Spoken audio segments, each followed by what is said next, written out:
ठरलं तर मग या मालिकेच्या 4 फेब्रुवारीच्या भागात आपण पाहणार आहोत की कला सायलीकडे आलेली असते. तेव्हा कलाला बघून सायली फार खुश होते आणि बोलते, अरे कला, ये बस, तू उभी का बरं आहेस? तेव्हा कला खाली बसते आणि सायलीला बोलते, बरं सायली, आपलं ठरल्याप्रमाणे मी आणि अद्वैतने प्रियासाठी खास मेहंदी तयार केली आहेस. शेन स्पेशल मेहंदी. असे बोलून कला सायलीकडे पाहून हसते.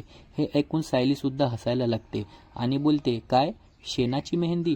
तेव्हा सायली कलाला थँक्यू सो मच असे बोलते.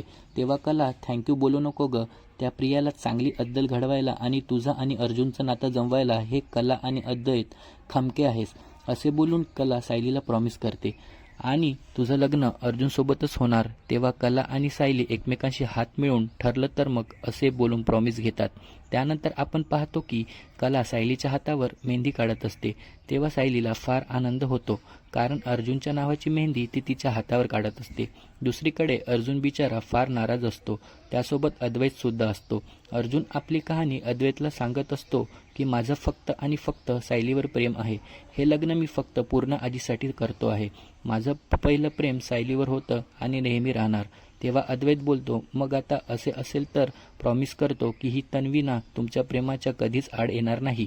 हा शब्द मी तुला देतो. हे ऐकून अर्जुन खुश होतो. आता पुढील येणाऱ्या भागात अद्वैत कशाप्रकारे अर्जुन आणि सायलीला एकत्र घेऊन येणार हे पाहणे अतिशय मनोरंजक ठरणार आहे. अशीच मालिकेचे पुढील अपडेट पाहण्याकरता आमच्या चॅनलला सबस्क्राईब करायला विसरू नका. धन्यवाद.